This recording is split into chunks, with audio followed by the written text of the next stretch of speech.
ओम brim Brihaspati नमः। आप सभी का हार्दिक स्वागत है आपके अपने चैनल कृष्ण सखी स्टोरीज पर। आज की इस वीडियो में मैं आपको संपूर्ण बृहस्पति व्रत कथा सुनाऊंगी, बृहस्पति चालीसा पाठ और बृहस्पति भगवान की आरती सुनाऊंगी। तो आइए पूर्ण भक्ति भाव और श्रद्धा के साथ बृहस्पति भगवान की कथा का श्रवण करते हैं। प्रेम से बोलिए बृहस्पति भगवान की जय। एक समय की बात है, भारतवर्ष में एक राजा राज्य किया करता था। वह बड़ा ही प्रतापी और दानी राजा था। वह प्रतिदिन मंदिर में दर्शन करने जाता और ब्राह्मण गुरुओं की सेवा किया करता था। उसके द्वार से कोई भी मांगने वाला निराश नहीं लौटता था और वह प्रत्येक गुरुवार को भगवान बृहस्पति जी का व्रत करता और पूजन किया करता था। हर दिन वह गरीबों की सहायता करता, परंतु यह बात उसकी रानी को अच्छी नहीं लगती थी। ना तो वह व्रत किया करती थी और ना ही किसी को पैसा दान में दिया करती थी, और राजा को भी ऐसा करने से सदैव मना किया करती थी। एक समय की बात है, जब राजा शिकार खेलने वन को गए थे तो घर पर रानी और केवल दासी ही थी। उस समय भगवान गुरु बृहस्पति एक साधु का रूप धारण कर राजा के द्वार पर भिक्षा मांगने आए। रानी से भिक्षा मांगी तो वह कहने लगे, हे साधु महाराज, मैं इस दान पुण्य से तंग आ गई हूँ। मेरे से घर का ही कार्य समाप्त नहीं होता, तो मैं ये दान पुण्य किस प्रकार कर पाऊंगी। इस कार्य के लिए तो मेरे केवल पति देव ही बहुत हैं। अब आप इस प्रकार की कृपा कीजिए कि मेरा सारा धन नष्ट हो जाए और मैं आराम से रह सकूं। तब साधु के वेश में बृहस्पति भगवान बोले, हे देवी, तुम तो बड़ी विचित्र हो। संतान और धन से भला कोई दुखी होता है? इसको तो सभी चाहते हैं। पापी भी पुत्र और धन की इच्छा करता है। अगर तुम्हारे पास धन अधिक है तो तुम भूखे मनुष्यों को भोजन कराओ, प्याऊ लगवाओ, ब्राह्मणों को दान दो, कुआं, तालाब, बावड़ी, बाग, बगीचे आदि का निर्माण करो, निर्धन मनुष्यों की कुंवारी कन्याओं का विवाह कराओ, धर्म आदि कार्यों में धन खर्च करो। इस प्रकार के कार्यों से तुम्हारे कुल का और तुम्हारा नाम परलोक में सार्थक होगा और तुम्हें स्वर्ग की प्राप्ति होगी। परंतु इन सब बातों का रानी पर कोई प्रभाव न पड़ा। वे कहने लगी, हे साधु महाराज, मुझे ऐसे धन की आवश्यकता नहीं जिसको मैं और मनुष्यों को दूं और जिसको संभालने में मेरा सारा समय नष्ट हो जाए। साधु महाराज ने कहा, देवी, तुम्हारी ऐसी इच्छा है तो ऐसा ही होगा। मैं तुम्हें जैसा बताता हूँ तुम वैसा ही करना। बृहस्पतिवार के दिन घर को गोबर से लीपना, अपने बालों को धोना और बाल धोते समय स्नान करना, भोजन में मांस मदिरा खाना, कपड़ा धोबी के हाथ धुलने को डालना। इस प्रकार 7 बृहस्पतिवार करने से तुम्हारा सब धन नष्ट हो जाएगा। यह कहकर वे साधु महाराज वहां से अंतर्ध्यान हो गए। रानी ने साधु के कहने के अनुसार ही किया। 3 बृहस्पतिवार ही बीते थे कि उसकी समस्त धन संपत्ति नष्ट हो गई और भोजन के लिए दोनों समय परिवार तरसने लगा तथा सांसारिक भोगों से दुखी रहने लगा। तब वह राजा रानी से कहने लगा, हे रानी, तुम यहाँ पर रहो, मैं दूसरे देश को जाता हूँ, क्योंकि यहाँ पर मुझे सभी मनुष्य जानते हैं, इसलिए मुझे कोई कार्य नहीं देगा। देश चोरी परदेश भिक्षा बराबर है। ऐसा कहकर राजा परदेश चला गया। वहाँ जंगल में जाता, लकड़ी काट कर लाता और शहर में बेचता। इस तरह वह अपने दिन व्यतीत करने लगा। इधर राजा के बिना रानी और दासी दुखी रहने लगे। किसी दिन भोजन मिलता और किसी दिन जल पीकर ही रह जाती। एक समय रानी और दासी को 7 दिन बिना भोजन के व्यतीत हो गए। तो रानी ने अपनी दासी से कहा, दासी, यहाँ पास के ही नगर में मेरी बहन रहती है, वह बड़ी धनवान है, तू उसके पास जा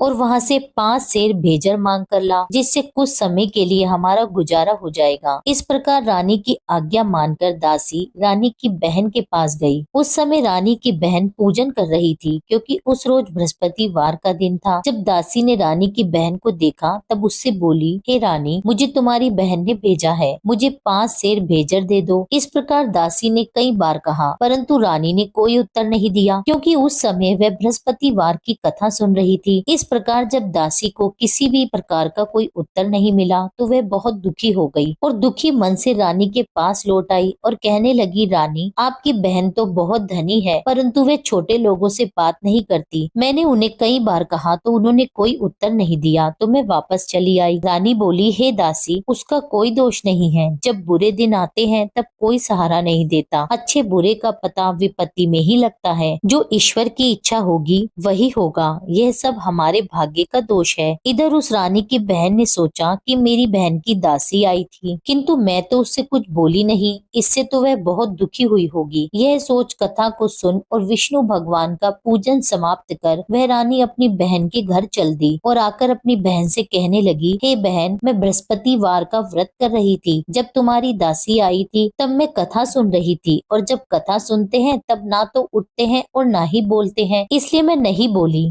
कहो दासी क्यों आई थी? रानी बोली, हे बहन, हमारे घर अनाज नहीं था, वैसे तुमसे कोई बात कहाँ छिपी है, इस कारण मैंने दासी को तुमसे 5 सेर भेजर मांगने के लिए भेजा था। रानी की बहन बोली, बृहस्पति भगवान सबकी मनोकामना पूर्ण करते हैं, देखो शायद तुम्हारे घर में अनाज रखा हो। इस प्रकार का वचन जब रानी ने सुना तो घर के अंदर गई और वहाँ उसे एक घड़ा भेजर का भरा मिल गया। तब वे रानी और बांदी बहुत खुश हुई। दासी कहने लगी, हे रानी, देखो वैसे हमको जब भोजन नहीं मिलता तो हम रोज ही व्रत करते हैं, अगर इनसे व्रत की विधि और कथा पूछ ली जाए तो हम उसे किया करेंगे। तब उस रानी ने अपनी बहन से पूछा, हे बहन, बृहस्पतिवार के व्रत के क्या नियम है? तब रानी की बहन ने बताया, बृहस्पतिवार के व्रत में चने की दाल और मुनक्का से विष्णु भगवान का केले की जड़ में पूजन करें तथा दीपक जलाएं और पीला भोजन करें और कथा सुने। इस प्रकार नियम पूर्वक करने से गुरु बृहस्पति भगवान प्रसन्न होते हैं, अन्न पुत्र धन देते हैं और सभी की मनोकामनाएं पूर्ण करते हैं। इस प्रकार रानी और दासी दोनों ने ही निश्चय किया कि हम बृहस्पति भगवान का पूजन किया करेंगे। 7 रोज बाद जब बृहस्पतिवार आया तो उन्होंने व्रत रखा। घुड़साल में जाकर चना और गुड़ बीन लाई तथा उसकी दाल से केले के जड़ का तथा भगवान विष्णु का पूजन किया। अब पीला भोजन कहाँ से आए? दोनों बड़ी दुखी हुई। उन्होंने व्रत किया था, इस कारण बृहस्पति भगवान उनसे प्रसन्न थे। 2 थालियों में सुंदर पीला भोजन लेकर आए और दासी को देकर बोले, हे दासी, ये तुम्हारे और तुम्हारी रानी के लिए भोजन है, तुम दोनों भोजन कर लेना। दासी भोजन पाकर बड़ी प्रसन्न हुई और रानी से बोली, चलो रानी, जी भरकर भोजन कर लो। रानी को इस विषय में कुछ पता नहीं था, इसलिए वे दासी से बोली, तू ही भोजन कर, क्योंकि तू हमारी व्यर्थ में हंसी उड़ाती है। दासी बोली कि एक महात्मा भोजन दे गए हैं। रानी कहने लगी, वह भोजन तेरे लिए दे गए हैं, तू ही भोजन कर। दासी ने कहा, वह महात्मा हम दोनों के लिए 2 थाली में भोजन दे गए हैं, इसलिए हम और तुम दोनों ही साथ साथ भोजन करेंगे। इस प्रकार रानी और दासी दोनों ने ही बृहस्पति भगवान को नमस्कार कर भोजन प्रारंभ किया। अब वे प्रत्येक बृहस्पतिवार को बृहस्पति भगवान का व्रत और विष्णु भगवान का पूजन करने लगी। बृहस्पति भगवान की कृपा से रानी और दासी के पास बहुत सा धन हो गया। अब रानी फिर से आलस्य करने लगी। तब दासी बोली, देखो रानी, तुम पहले इस प्रकार आलस्य करती थी तो तुम्हें धन रखने में कष्ट होता था, इस कारण सभी धन नष्ट हो गया। अब बृहस्पति भगवान की कृपा से धन मिला है, हमें दान पुण्य करना चाहिए। दान में भूखे मनुष्यों को भोजन कराना चाहिए, प्याऊ लगवाने चाहिए, ब्राह्मणों को दान देना चाहिए। धन को शुभ कार्यों में खर्च करें, जिससे तुम्हारे कुल का यश बढ़ेगा और स्वर्ग प्राप्त होगा, पितृ प्रसन्न होंगे। तब रानी ने इसी प्रकार के कार्य करने प्रारंभ कर दिए तो काफी यश फैलने लगा। एक दिन रानी और दासी विचार करने लगी कि ना जाने हमारे राजा किस दशा में होंगे, उनकी कोई खोज खबर नहीं है। बृहस्पति भगवान से उन्होंने प्रार्थना की तो एक दिन भगवान ने रात्रि में राजा को स्वप्न में कहा, हे राजन, उठ, तेरी रानी तुझको याद करती है, अपने देश को चला जा। राजा प्रातः काल उठा और विचार करने लगा। स्त्री खाने और पहनने की साथी होती है, पर भगवान की आज्ञा मानकर वह अपने नगर की ओर चलने को तैयार हुआ। इससे पूर्व जब राजा प्रदेश चला गया था तो प्रदेश में दुखी रहने लगा। प्रतिदिन जंगल में से लकड़ी बीन कर लाता और उसे शहर में बेचकर अपने दुखी जीवन को बड़ी कठिनता से व्यतीत करता था। एक दिन राजा दुखी हो अपनी पुरानी बातों को याद करके रोने लगा। तब उस समय जंगल में बृहस्पति देव एक साधु का रूप धारण कर आए और राजा के पास आकर कहने लगे,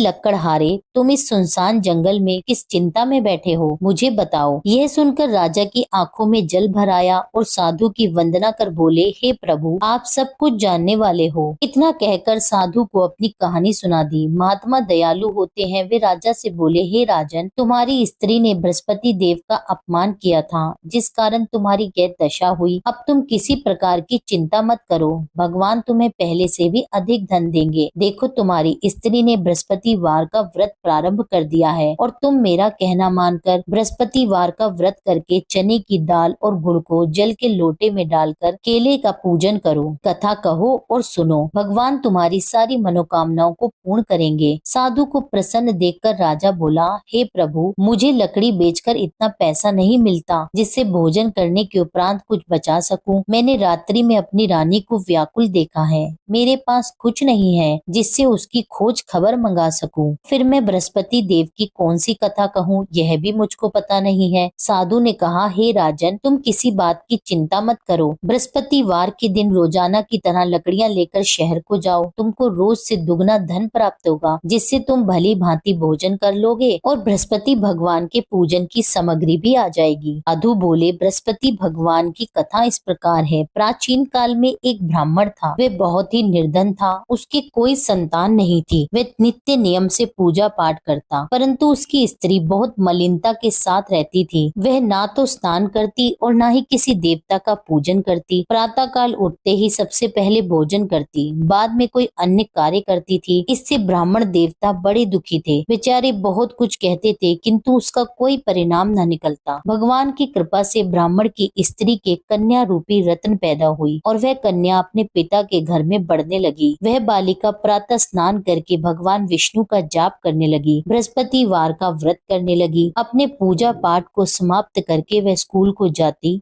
तो अपनी मुट्ठी में जौ भरकर ले जाती और पाठशाला जाने के मार्ग में डालती जाती। वही जौ स्वर्ण के हो जाते और लौटते समय उनको बीनकर घर ले आती। एक दिन वह बालिका सूप में सोने के जौ को फटक कर साफ कर रही थी, तो उसकी माँ ने देख लिया और कहा, हे बेटी, सोने के जौ को फटकने के लिए सोने का सूप होना चाहिए। दूसरे दिन बृहस्पतिवार था। इस कन्या ने व्रत रखा और बृहस्पति भगवान से प्रार्थना करके कहने लगी, हे प्रभु, यदि मैंने आपकी पूजा सच्चे मन से की हो तो मेरे लिए सोने का सूप दे दो। बृहस्पति देव ने उसकी प्रार्थना स्वीकार कर ली। रोजाना की तरह वह कन्या जौ फैलाती हुई स्कूल को गई और जब लौटकर जौ बीन ही रही थी तो बृहस्पति देव की कृपा से रास्ते में सोने का सूप मिला। वह सोने के सूप को लेकर घर गई और उससे जौ साफ करने लगी, परंतु उसकी माँ का वही ढंग रहा। एक दिन की बात है, वह कन्या सोने के सूप से जौ साफ कर रही थी। उस समय उस शहर का राजपुत्र वहां से होकर निकला। इस कन्या के रूप और कार्य को देखकर वह मोहित हो गया और अपने घर आकर भोजन और जल त्याग कर उदास होकर लेट गया। राजा को जब इस बात का पता लगा तो वह अपने मंत्रियों के साथ अपने पुत्र के पास गए और बोले, हे पुत्र, तुम्हें किसी बात का कष्ट है? किसी ने तुम्हारा अपमान किया है क्या, या कोई और कारण है? सो कहो, मैं वही कार्य करूंगा जिससे तुम्हें प्रसन्नता हो। राजकुमार ने अपने पिता की बातें सुनी तो वह अपने पिता से कहने लगे, हे पिताजी, आपकी कृपा से मुझे किसी बात का दुख नहीं है और ना ही किसी ने मेरा अपमान किया है, परंतु मैं उस लड़की के साथ विवाह करना चाहता हूँ जो सोने के सूप में जौ साफ कर रही थी। यह सुन राजा भी आश्चर्य में पड़ गया और बोला,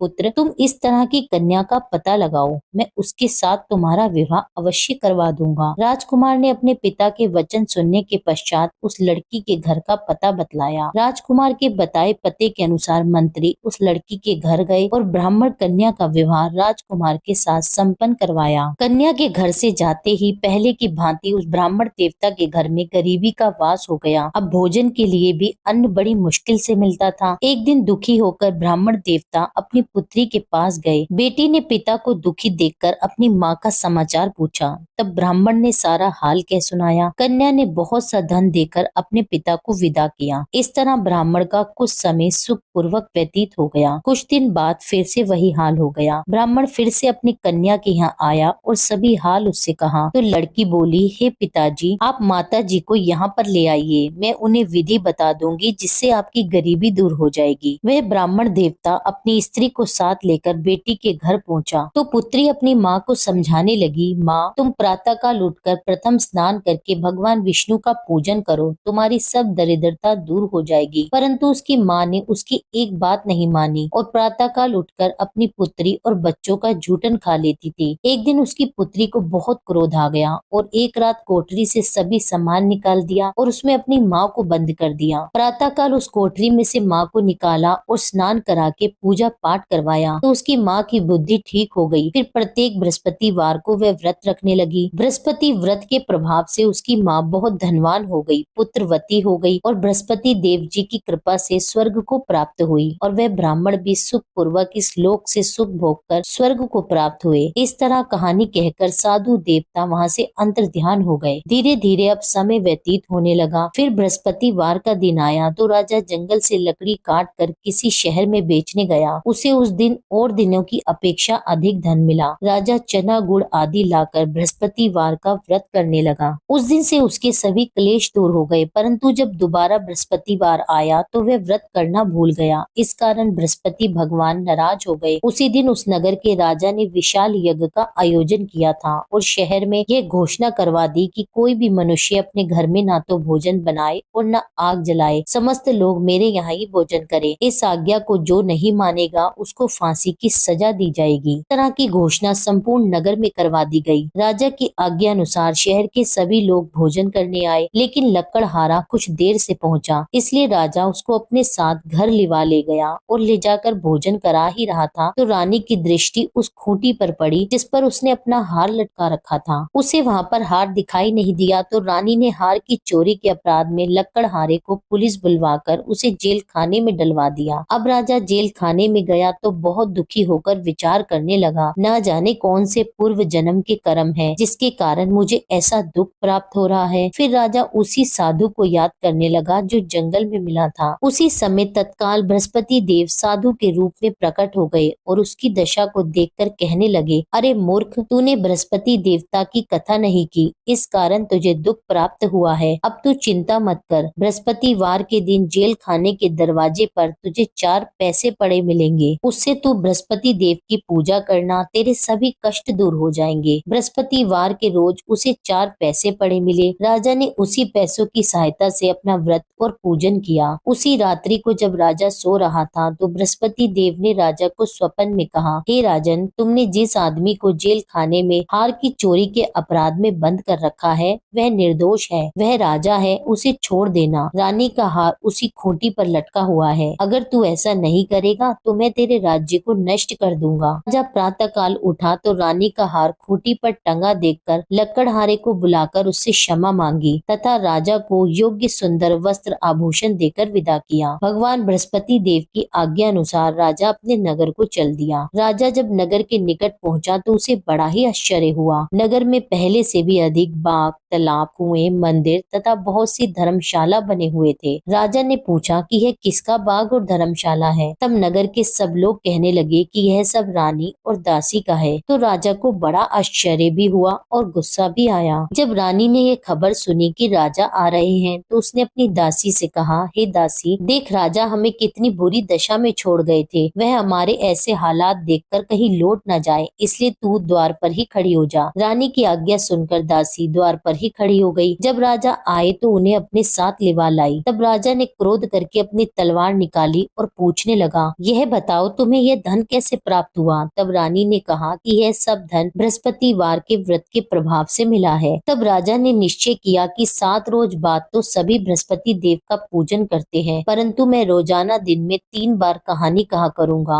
और रोज व्रत किया करूंगा। अब हर समय राजा के दुपट्टे में चने की दाल बंधी रहती तथा दिन में 3 बार कहानी कहता। एक रोज राजा ने विचार किया कि चलो अपनी बहन के यहाँ आवे। इस तरह निश्चय कर राजा घोड़े पर सवार हो अपनी बहन के यहाँ जाने लगा। मार्ग में उसने देखा कि कुछ आदमी एक मुर्दे को लिए जा रहे हैं, तो उन्हें रोक कर राजा कहने लगा, भाइयों, मेरी बृहस्पतिवार की कथा सुन लो। वे बोले, लो, हमारा तो आदमी मर गया है और इसको अपनी कथा की पड़ी है। परंतु कुछ आदमी बोले, अच्छा कहो, हम तुम्हारी कथा भी सुनेंगे। राजा ने दाल निकाली और जब आधी ही कथा हुई थी कि कि मुर्दा हिलने लगा और जब कथा समाप्त हुई तो राम राम कहकर वह मनुष्य खड़ा हो गया। आगे मार्ग में उसे एक किसान खेत में हल चलाता हुआ मिला। राजा ने उसे देखा और उससे बोला, अरे भाइयों, तुम मेरी बृहस्पतिवार की कथा सुन लो। किसान बोला, जब तक मैं तुम्हारी कथा सुनूंगा तब तक तो 4 हरिया जोत लूंगा। जा अपनी कथा किसी और को सुनाना। इस तरह राजा आगे चलने लगा। राजा के हटते ही बैल पछाड़ खाकर गिर गए तथा किसान के पेट में बहुत जोर से दर्द होने लगा। उस समय उसकी माँ रोटी लेकर आई थी। उसने जब यह देखा तो अपने पुत्र से सब हाल पूछा और बेटे ने सभी हाल अपनी माँ से कह दिया। तो बुढ़िया दौड़ी दौड़ी राजा के पास गई और उससे बोली, मैं तेरी कथा सुनूंगी, तू अपनी कथा मेरे खेत पे चलकर कहना। राजा ने बुढ़िया के खेत पर जाकर कथा कही, जिसके सुनते ही वे बैल खड़े हो गए और किसान के पेट का दर्द भी बंद हो गया। राजा जब अपनी बहन के घर पहुंच गया, बहन ने भाई की खूब मेहमानी की। दूसरे रोज प्रातःकाल राजा जगा तो वह देखने लगा कि सब लोग भोजन कर रहे हैं। राजा ने अपनी बहन से कहा कि कोई ऐसा मनुष्य है जिसने भोजन नहीं किया हो और मेरी बृहस्पतिवार की कथा सुन ले। बहन बोली, भैया, यह देश ऐसा ही है। पहले यहाँ लोग भोजन करते हैं, बाद में अन्य कोई कार्य करते हैं। अगर कोई पड़ोस में हो तो देखाऊं। वह ऐसा कहकर देखने चली गई, परंतु उसे कोई भी ऐसा व्यक्ति नहीं मिला जिसने भोजन न किया हो। अंत में वह एक कुम्हार के घर गई, जिसका लड़का बहुत बीमार था। उसे पता लगा कि उनके यहाँ 3 रोज से किसी ने भोजन नहीं किया है। रानी ने कुम्हार से कहा कि वह उसके भाई की कथा सुन ले। कुम्हार तैयार हो गया। राजा ने जाकर बृहस्पतिवार की कथा कही, जिसको सुनकर उसका लड़का ठीक हो गया। अब तो राजा की प्रशंसा होने लगी। एक दिन राजा ने अपनी बहन से कहा, बहन, हम अपने घर को जाएंगे, तुम भी तैयार हो जाओ। राजा की बहन ने अपनी सास से कही तो सास बोली, हाँ चली जा, परंतु अपने लड़कों को मत ले जाना, क्योंकि तेरे भाई के यहाँ कोई औलाद नहीं है। बहन ने अपने भाई से कहा, हे भैया, मैं तो चलूंगी मगर कोई बालक नहीं आएगा। राजा बोला, जब कोई बालक नहीं चलेगा तब तुम क्या करोगी? बड़े दुखी मन से राजा अपने नगर को लौट आया। राजा ने अपनी रानी से कहा, हम निर्वंशी राजा हैं, हमारा मुंह देखने का धर्म नहीं है और कुछ भोजन आदि भी नहीं किया। रानी बोली, हे नाथ, जब बृहस्पति देव ने हमें सब कुछ दिया है तो संतान भी अवश्य देंगे। उसी रात बृहस्पति देव ने राजा को स्वप्न में कहा, हे राजन, उठ, सभी सोच को त्याग दे, तेरी रानी गर्भ से है। यह बात सुनकर राजा बहुत खुश हुआ। 9वें महीने में रानी ने एक सुंदर पुत्र को जन्म दिया। तब राजा बोला, हे रानी, स्त्री बिना भोजन के रह सकती है, बिना कहे नहीं रह सकती। जब मेरी बहन आवे तो मुझसे कुछ मत कहना। रानी ने सुनकर हाँ कर दिया। जब राजा की बहन ने शुभ समाचार सुना तो वह बहुत खुश हुई और बधाई लेकर अपने भाई के घर आई। तब रानी ने कहा, घोड़ा चढ़कर तो नहीं आई, गधा चढ़ी आई। राजा की बहन बोली, भाभी, मैं इस प्रकार ना कहती तो तुम्हें औलाद कैसे मिलती? बृहस्पति देव ऐसे ही हैं, जिसकी जैसी मन में कामनाएं हैं सभी को पूर्ण करते हैं। जो सद्भावना पूर्वक बृहस्पतिवार का व्रत करता है, कथा कहता और पढ़ता और सुनता है और दूसरों को सुनाता है, बृहस्पति देव उसकी सभी मनोकामनाएं पूर्ण करते हैं। भगवान बृहस्पति देव उनकी सदैव रक्षा करते हैं। संसार में जो भगवान बृहस्पति जी का पूजन व्रत सच्चे हृदय से करता है, उसकी समस्त मनोकामनाएं पूर्ण होती हैं। जैसी सच्ची भावना से रानी और राजा ने बृहस्पति भगवान की कथा का गुणगान किया तो उनकी सभी इच्छाएं बृहस्पति भगवान जी ने पूरी की। इसलिए सबको कथा कहने सुनने के बाद प्रसाद लेकर जाना चाहिए। हृदय से उनका मनन करते हुए जयकारा बोलना चाहिए। प्रेम से बोलिए, श्री बृहस्पति भगवान की जय, विष्णु भगवान की जय। अब सुनिए बृहस्पति चालीसा पाठ। प्रणाऊ प्रथम गुरु चरण, बुद्धि ज्ञान गुण खान, श्री गणेश शारद सहित बसो हृदय में आन। अज्ञानी मति मंद में, हे गुरु स्वामी सुजान, दोषों से मैं भरा हुआ, तुम हो कृपा निधान। जय नारायण जय निखिलेश्वर, विश्व प्रसिद्ध अखिल तंतेश्वर, यंत्र मंत्र विज्ञान के ज्ञाता, भारत भू के प्रेम प्रेनाता। जब जब हुई धर्म की हानि, सिद्धाश्रम ने पठाई ज्ञानी, सच्चिदानंद गुरु के प्यारे, सिद्ध आश्रम से आप पधारे। उच्च कोटि के ऋषि मुनि स्वेच्छा, ओए करन धर्म की रक्षा। अब अब की बार आपकी बारी, त्राहि त्राहि है धरा पुकारी। मरुंधर प्रांत खरंटिया ग्रामा, मुल्तान चंद पिता करनामा। शेष शाही सपने में आए, माता को दर्शन दिखलाए। रूपा देवी मातु अति धार्मिक, जन्म भयो शुभ 21 तारीख। जन्म दिवस तिथि शुभ, साधक की पूजा करते आराधक की। जन्म वृतंत सुनाए नवीना, मंत्र नारायण नाम करि दीना। नाम नारायण भव भय हारी, सिद्ध योगी मानव तन धारी। ऋषिवर ब्रह्म तेज से उर्जित, आत्म स्वरूप गुरु गौरवंतित। एक बार संग सखा भवन में, करी स्नान लगे चिंतन में। चिंतन करत समाधि लगाई, सुध बुधहीन भय अनुरागी। पूर्ण करी संसार की रीति, शंकर जैसे बने गृहस्थी। अद्भुत संगम प्रभु माया का, अवलोकन है विधि छाया का। युग युग से भव बंधन रीति, जहाँ नारायण वाही भगवती। सांसारिक मन हुए अति गलानी, तब हिमगिरी गमन की ठानी। 18 वर्ष हिमालय घूमे, सर्व सिद्धिया गुरु पग चूमे। त्याग अटल सिद्धाश्रम आसन, कर्म भूमि आए नारायण। धरा गगन ब्राह्मण में गूंजी, जय गुरुदेव साधना पूंजी। धर्म धर्म हित शिविर पुरोधा, कर्म क्षेत्र के अतुलित योधा। हृदय विशाल शास्त्र भंडारा, भारत का भौतिक उजियारा। 156 ग्रंथ रचयिता, सीधी साधक विश्व विजेता। प्रिय लेखक प्रिय गूढ़ प्रवक्ता, भूत भविष्य के आप विधाता। आयुर्वेद ज्योतिषी के सागर, षोडश कला युक्त परमेश्वर। रतन पार की विघ्न हरंता, सन्यासी अन्यतम संता। अद्भुत चमत्कार दिखलाया, पारद का शिवलिंग बनाया। वेद पुराण शास्त्र सब ज्ञाते, पारेश्वर दुर्लभ कहलाते। पूजा कर नित्य ध्यान लगावे, जो नर सिद्धाश्रम में जावे। चारों वेद कंठ में धारे, पूजनीय जन जन के प्यारे। चिंतन करत मंत्र जब गाए, विश्वामित्र वशिष्ठ बुलाए। मंत्र नमो नारायण साचा, ध्यानत भागत भूत पिचाशा। प्रात कल करहि निखिलायन, मन प्रसन्न नित तेजस्वी तन।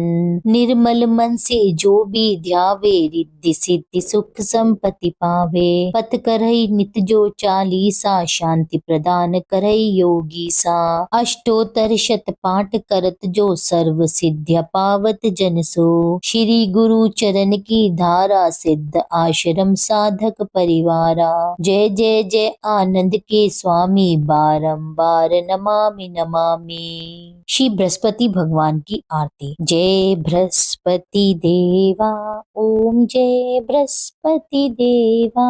छिन छिन भोग लगाऊं, कदली फल मेवा। ओम जय बृहस्पति देवा, तुम पूर्ण परमात्मा, तुम अंतर्यामी। जगत पिता जगदीश्वर, तुम सबके स्वामी। ओम जय बृहस्पति देवा, चरना अमृत निज निर्मल, सब पातक हरता। सकल मनोरथ दायक, कृपा करो भरता। ओम जय बृहस्पति देवा, तन मन धन अर्पण कर, जो जन शरण पड़े। प्रभु प्रकट तब हो कर, आकर द्वार खड़े। ओम जय बृहस्पति देवा, दीन दयाल दयानिधि, भक्तन हितकारी। पाप दोष सब हरता, भव बंधन हारी। ओम जय बृहस्पति देवा,